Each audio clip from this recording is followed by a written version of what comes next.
Hi friends, we are going to tackle 1.5 day 2 and just continue looking into and kind of analyzing polynomial functions and their graphs. So let's see, let's just get started. When you write f of x, you are referring to the y values. So it's just, whoa, not off to a great start. You're referring to the y values. And then we've talked about this before, so this is not new. F of x being greater than 0 means the graph of x, like your y values are positive. And so that is going to mean that that is above the x-axis. So anything up here has positive y's, so therefore f of x is greater than 0. All right, f of x less than 0 means the graph is below, and the reason that's going to happen is you're going to have negative y values, which you've known since forever ago that negative y values are indeed below the x-axis, and that means your function's value is less than 0. And the implication there would be that right here, your function's value is 0, because that's actually right on the x-axis where your y values are 0. So that is not new, but it is an important concept. So I'm going to go ahead and mark that as a concept. And we're going to use that information to solve linear inequalities. I actually like this. I don't know why. So let's check it out. So if you're trying to solve inequalities, you're going to try to find spots in a polynomial without having the graph in front of your eyes to say where is it positive or negative. Like in this graph, I can say, hey, it's positive. Oopsie, it's not drawn great. I can say that it's positive here. We're going to go with shading. And so that's a positive part of my graph, and so is this. The negative portions of my graph would be down here. That's a negative part, and then this is also where the graph is negative, meaning my y values are negative. And then the zeros of that graph, where the value would be 0, would be these three guys right on the line. So we need to know how to figure that out without being able to look at it. And so these are the steps. First of all, you got to find your zeros. And a lot of times that is done by factoring if it is not already factored. So if you're not fabulous at factoring, you have to become fabulous at it. Then we're going to create something called a sign table. I always call it a sign chart in calculus, so I'll probably call it that out of habit. Same thing. With the solutions or the zeros from step 1. I'm going to show you how to do this, and once you see it in action, it'll make more sense. Then we're going to do test values. We're going to pick numbers in each interval, like between each 0. So this interval means that we are looking for numbers that are between each of the zeros, because we're going to see like what's going on in that region. So like up here, if this is a 0 and this is a 0, this is at -1, this is at +3, we would pick a test value in between -1 and +3 to figure out if that section of the graph is above or below, and in this case it would be below.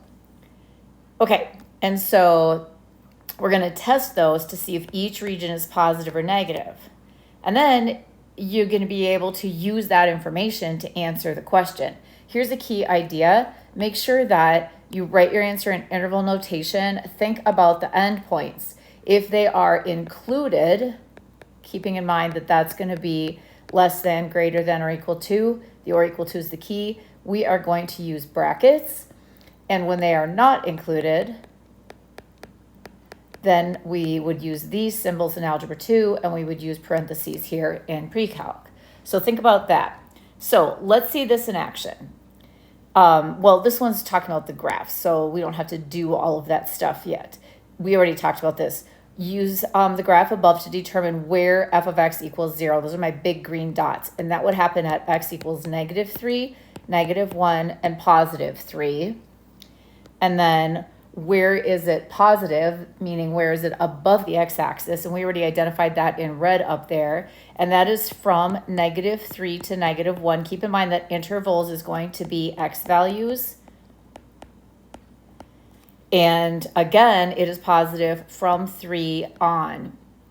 And like I'm assuming this is an arrow, so if it goes on forever to the right, like from now on it's positive, which is what that picture implies, you would call that infinity, not because it's going up, but because you're saying all the way out towards the right end of the graph, which would be infinity. The left end of the graph you would think of as negative infinity, because you're saying you just keep going to the left forever and ever and ever and ever. And so the left end of our graph would be this guy.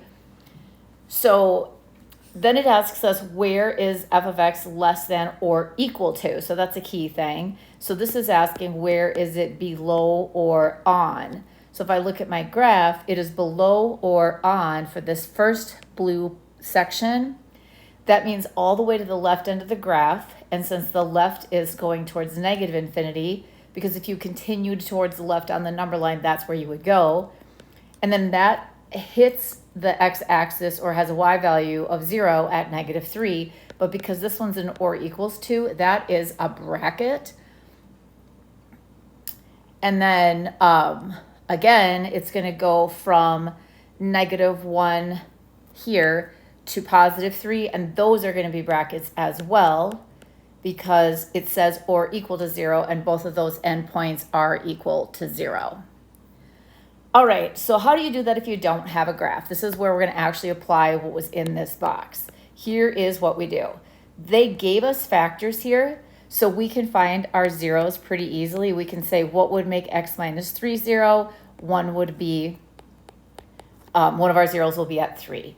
What will make this factor equal 0? -1. What will make this factor equal 0? -4. So those are going to be my zeros. We are trying ultimately to have positive y's. So we are looking for where would this function be above, not on, but above the x-axis. So that was us doing step 1, solving to find the zeros. Now we're going to create a sign table, and you can do this a couple ways. I'm going to probably out of habit do it the way we do it in calculus. These numbers that we just found have to be in number line order. So the one the furthest to the left would be -4, then -1, then +3. It makes absolutely no difference how much you space them out. Okay, so we did that. Now we have to pick test numbers. You can literally pick any number you want to the left of -4. So maybe I would test -5. Then I need a number between -4 and -1, so maybe I would test -2. If I pick -2 and you pick -3, we're going to be okay. It doesn't matter, any number in there.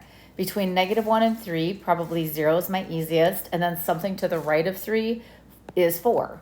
You can pick whatever you want. That is us picking test values in each interval. So now what we're going to do is plug those numbers into the function, but we're going to do it in sort of a shortcut way. I'll show you in the first one, and then I won't show you all the steps in the others. We're going to test this number in each factor listed here. So I would have -5 minus 3. That would be -8. I actually don't care what the number is. I only care that that would generate a negative number in that factor. Our second factor, if we plugged in a -5, would be -5 plus 1. So that would generate a negative answer.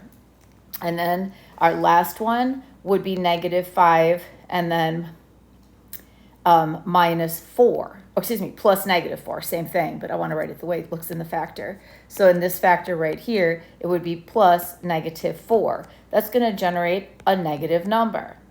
Now you look at these and you think, what will a negative times a negative times a negative be? And the answer is indeed negative.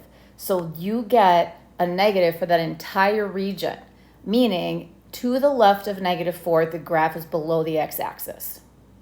Okay, let's test this, but what I'm going to do is go right to this row. So I'm going to think, if I put a -2 into this first factor, -2 minus 3 will be -5, which I don't care about. How about this middle factor? Plugging in my test value of -2, -2 plus 1, also negative.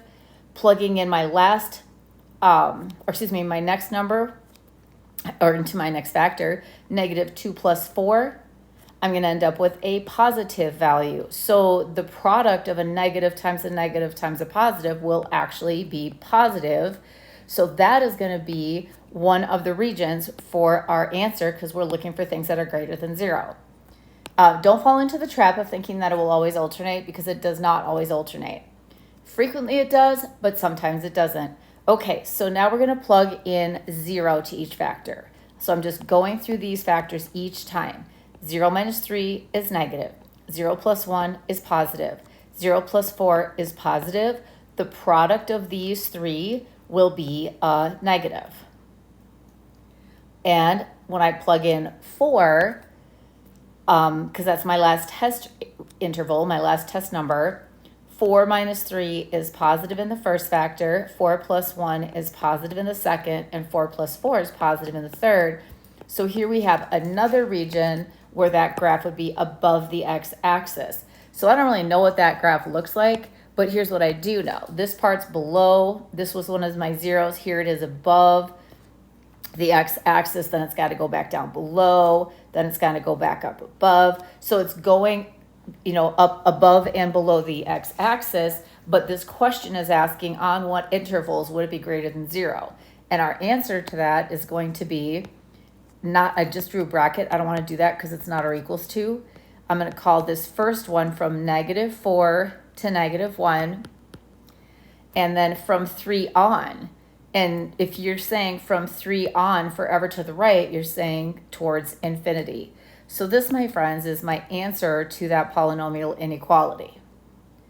All right, let's try again. So here we go. Now be a little bit careful here because this one has x plus 2 twice. So I'm going to write it out like that and make my life easier because I'm all about my life being easy. I'm also going to note that this is or equals to, so I'm going to be thinking brackets when it comes time to write my answer. So first thing we need to do from our list up above is to find our zeros. This is a 0 of -2, so is that, and this one is a 0 of 5, meaning what would make each factor 0. When you go to make your sign chart, however, you would have -2 just written once and then 5 written again, even though that -2 has a multiplicity of 2. Now we need to pick test numbers. Something to the left of -2 might be -3. Between -2 and 5, I could test 0. And then from the right of 5, I could test anything, but I'm just picking 6. And then I'm going to plug them in to these factors. So here, -3 plus 2 is negative. -3 plus 2 is still negative. And then -3 minus 5 is going to be another negative. So that first portion, when I multiply them together, is going to be negative. The other thing to think about is that this part is always going to be positive because it's squared. So these two are going to be a repeat. So even if we get a negative like we did in our test right here, they're going to cancel out. So you can think that, and do it shortcut, or you can just write them each out. So 0 plus 2 is positive, 0 plus 2 is positive, and 0 minus 5 is negative. The product of these is negative. This region is negative. So even though we had a 0 at -2, it did not actually cross the x-axis and go above. It's staying below. Okay, what about after 5? After 5, we're testing 6. 6 plus 2 is positive. 6 plus 2 is still positive. 6 minus 5 is also positive. The product overall is positive. So this is going to be a region that is above. So if you think about it, this is telling you it will be below the x-axis. In this region, it's below the x-axis. And then in this last region, it is above. Now, keep in mind, and you don't have to be able to draw this yet, but think about this. We learned in the previous sections that these are zeros. So our graph has to interact. They're real zeros. It has to interact. Because this had a multiplicity of 2, our 0 of -2 had a multiplicity of 2 because it repeated twice. Our previous lessons taught us that means it'll just bounce off the x-axis, which makes sense. Because if my graph is coming up here and it has to interact with the x-axis at that point because it's a 0, but it has to stay below, then it's going to turn around and go back down. But then here it becomes positive, so it must finally cross over the x-axis. So what they're asking me to look for is where is it below, or excuse me, less than or equal to 0. So it's below the x-axis, but it can also be on the x-axis because it says or equals to. And so in this case, that's going to be everything to the left of 5. Because this portion here is below, this portion here is below, and that goes forever off to the left. So when I go to write that, I'm going to have negative infinity up to and including 5. Now, you might be wondering about this when I said there would be brackets. Keep in mind, and this is good to note, you're never going to use brackets for either plus or minus infinity because you're never going to get there and you can't include infinity. And so that's really important that when you have infinity in your answer, whether it's positive or negative, you are going to have to leave that as a parenthesis. But it says less than or equal to 0. 5 is a 0, so you can go ahead and include that. So that is our first concept, is how to solve those linear inequalities. And then here, if you're keeping your notes kind of color-coded like I suggested, these would be examples. All right, so now we're going to get into the concept of how to find out what degree your polynomial is by looking at the table. We have used the table for other things too. We've used it to decide if the rate of change is constant, if the rate of change is changing at a constant rate. But today we're going to be doing something different. So this is going to be our concept, and then we're going to go ahead and do some examples of that. Let's just read this, and then I'll show you what it looks like in action.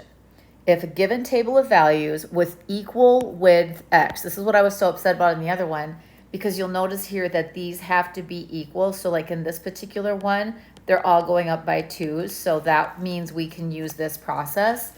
If you look at this one, you can see that those x's are all in even intervals going up by 3. So it is important that we have equal width input intervals, meaning x's. We can determine the degree, so that's going to be the highest power. That is not something we've been able to figure out from the tables before, so this is new. By examining successive differences, not rate of change, straight up differences in the outputs. So that's going to be differences in the y, because it says differences in the output values. And keep in mind that to find the differences, you're going to use subtraction. Okay, and then it says the number of successive differences needed for the differences to be constant, meaning the same, is equal to the degree. That is confusing. What that means is if your first differences, meaning the first time you see how much the y's are changing, then that means you're going to end up with x to the first power. That's going to be the degree of your polynomial. If you have to do it twice and do 2 sets of differences, and I'll show you what this all means before they're the same, then that will result in a quadratic or a second degree polynomial. If you have to do it a third time before your differences are all the same number, that is going to result in x to the third power, and so on. So it's telling you the degree of the polynomial that generated that table. Here's how you do this. So in the first one, I'm not doing rate of change, so I'm not using slope. So in this first one, if I look from -2 to -3 went down by 1. From -3 to +1 went up by 2. From -1 to 4 went up by 5. And from 4 to 12, it went up by 7. These would be considered our first differences, and they are not equal, so this is not linear. Then we do it again. This is what they mean by successive differences. You keep doing that. So now from -1 to +2 is a jump of +3. From 2 to 5 goes up 3. And then, oops, I went from 4 to 12 and got a 7, which is actually not right. 4 to 12 is an 8. Sorry about that. Math. Okay, so then from 5 to 8 is also 3. So friends, these are my second differences because it is the second time I've been taking them, and they are equal. So that means that the degree of the polynomial that generated these is 2, and the highest power I'm going to see in my problem is an x squared. So this is not figuring out if something's linear or quadratic based on the rates of change. I am not doing x2 minus x1 over, y2 minus y1 over x2 minus x1. I am simply looking at the changes in the x values. So let's do another one. Here, the changes in the y's. Talking is hard. From -2 to 0 goes up by 2. from 0 to 10 goes up by 10, 10 to 27, and then 27 to 50 goes up by 23. So these are my first differences, and they are clearly not equal. If I go to the next one, this is going to go up by 8. 10 to 17 goes up by 7. 17 to 23 goes up by 6. My second differences are not equal. So this is not a first degree polynomial, and it is not a second degree polynomial. But when I look here, my next set of differences, meaning how different are they, from 8 to 7 goes down by 1, 7 to 6 goes down by 1. That is considered my third differences because it's the third time I did them and they are equal. So I could conclude that the degree of the polynomial that generated this graph or this table is 3. And if I were to see the polynomial written out, its highest power would be x to the third power. So that is subtraction. It's not hard math. It's just a new concept. So you have to start keeping track of what do you have to do to think of certain things. If you're trying to figure out if it's concave up or down, you have to do your slope formula, rates of change, and decide if it's increasing or decreasing. If you're trying to figure out if it's linear, quadratic, or neither, then you still have to do rates of change and decide if those numbers are the same in your first round or that they change by the same amount. That is completely separate than what we're doing here. Here we're not doing slope. We're simply looking at how is the y changing. We are looking at these differences in y value. And then we look to see how many times do we have to do that until we get to a column of equal numbers. Here we got to a change of 3. Here we got to a change of going down by 1. And then that can tell us the degree. So this is for finding degree. Okay, our last concept, and I feel like there's a lot of them, so it's a lot of information. It is all repeat information from Algebra 2, but that doesn't mean that it's super easy. So it is going to take some kind of thinking about. The concept of even and odd functions, this comes up a lot, and you'll want to just kind of get this back into your memory. An even function is symmetric over the y-axis. So that's probably something I would keep in mind. And it has what I call fold symmetry, so that if you folded the graph in half over the y-axis, it would match up with itself. That's just what it looks like in a graph. But this is actually the key thing that you really have to know, and that is f of negative x is equal to f of x. What does that mean? In kind of plain words, what that is saying is that if you use the opposite x value, that's why it says x here and negative x there. So if you use the opposite x value, those opposite x values produce the same y. They are equal. So for example, in this graph, if I did like f of negative 2, for it to be even, that has to be the same as f of 2.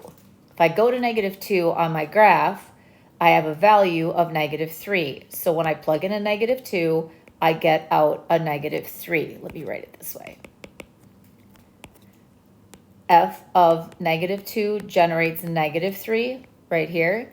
And if I go to positive 2, see how I'm using opposite x's? At positive 2, I get the same y value. That is what's showing that this is even. If I were to do that at 1, let's say, f of positive 1 and f of negative 1. So those are two opposite x values. At positive 1, I have an outcome of negative 1. And at negative 1 for an x, I have an outcome of negative 1. So here, this is the key thing to remember. Opposite x values produce the same y. That's how we know. But, and this is down here just the function that is used to generate that graph. Okay, sort of the same concept, but the total opposite is if it's odd, it is not going to have the same type of symmetry. It's symmetric around the origin, which is at 0, 0, but this is going to be rotation. So you can see, like, if I pinned this down at 0, 0, and I rotated the right part of this graph around, it would eventually match up with this other part. If I folded it, like we talked about with an even function, they would not match up. I have to rotate it. So it's going to rotate around the origin. But the key thing to know is this. This is how we test if something's even or odd. So what is this saying? It's saying g of negative x is the opposite of g of positive x. So in this situation, contrary to what we had before, if you have opposite x values, just like we did before, you're always kind of testing opposite x values. So here they have a positive and a negative version of x, and those are opposite. But opposite x values in this situation will produce opposite y values. So now, if you change the sign of your x value, that's going to change the sign of your y value. Whereas here we got the same. Now we're going to get opposite. So let's try what we did before. Let's say I tried f of 2 and f of negative 2. In this picture, if I go to an x value of 2, it looks like my y value is negative 2. And if I go to an x value of negative 2, then my y value is positive 2. So in even, they came out to be the same number. But here when it's odd, changing the x values, having opposite x values, produces opposite y's. So I always remember odd is opposite. And this function is the one that they use to generate that graph. So if you don't have a graph, how are you supposed to figure out if it's even or odd? You are supposed to use that fact that we just learned up here. So here, finally, we have 4 examples and we will be done. So we are determining if it's even, odd, or neither, because not every function is going to be even or odd. It may not follow the rules. So here we do not have a graph, and so we are going to have to use the plugging in method, meaning this is h of positive x. They're just telling us that. We have to look and see what happens if we try h of negative x. We're not using a specific number. We're showing kind of like a proof. One thing you got to really be confident in remembering is that if you have negative something raised to an even power, that will generate a positive answer because the negatives will cancel out in pairs. If you have a negative number or even a negative variable raised to an odd, you're always going to have an odd one out, and that will generate negative answers. That is a key thing to know, and you'll see why here as we go through these examples. So what I'm going to do is I'm going to do exactly what we talked about up above and put in the opposite x. It's just that I don't have a number. So every place that there was an x in my problem up above, I'm going and putting in a negative x. Here's where this stuff comes in handy. For example, in this first term, I have negative x to the 4th, which is even. So that's going to turn into a positive. Here I have negative x to the 2nd, which is an even power. So that part turns positive, but I still have this subtraction sign. And then the plus 5 won't change.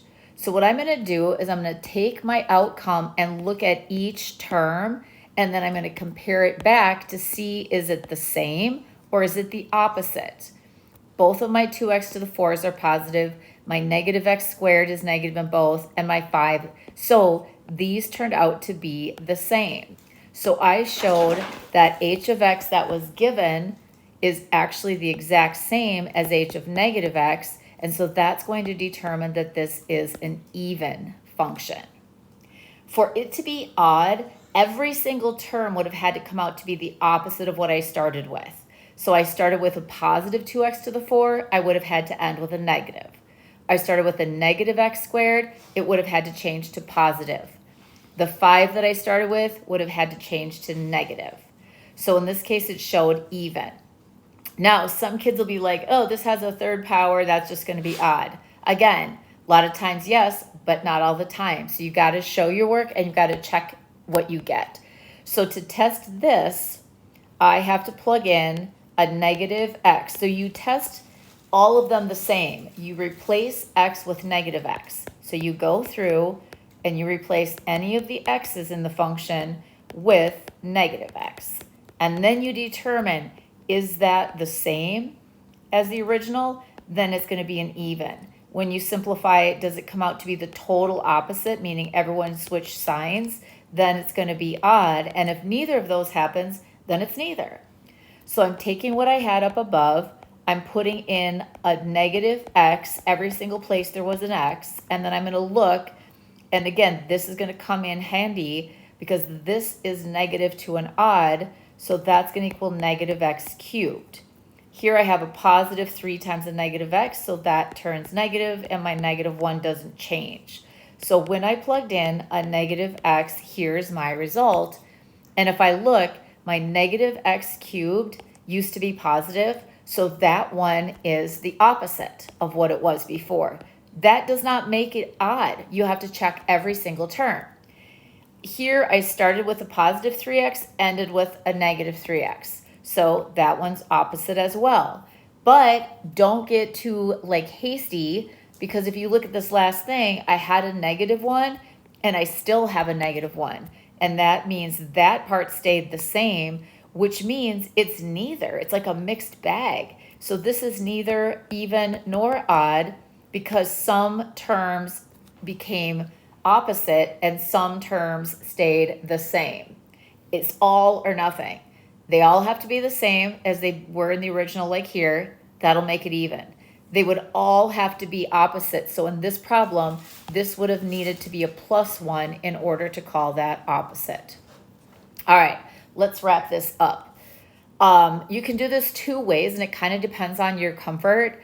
You can look at the rotation and you can ask yourself, does this fold over the y-axis? And you can ask yourself, does it rotate around 0, 0 to match up on itself? Some of you are going to be good at visualizing that, and maybe some not as much. So if you're not, you can use test points. So you can pick a number. Don't pick something that's on 0, because if you pick a y value of 0, you can't tell if it's opposite or not. So like here, I might test what's the value when x is 1 and what's the value when x is -1. When x is 1, the y value is -3, and when x is -1, the y value looks to be a +3.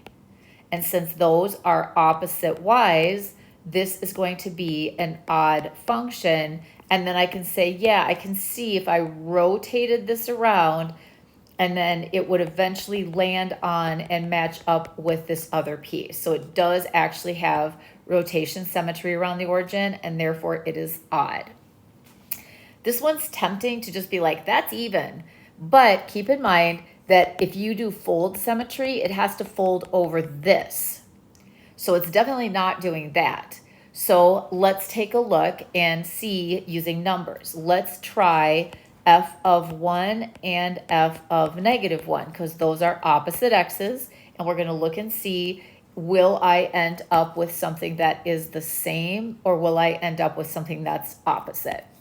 So at 1, my x value is at -3, and at -1, my y value is at 1. So they're not either. They're not equal. So therefore, it's not even. And they're not opposites. So therefore, it's not odd.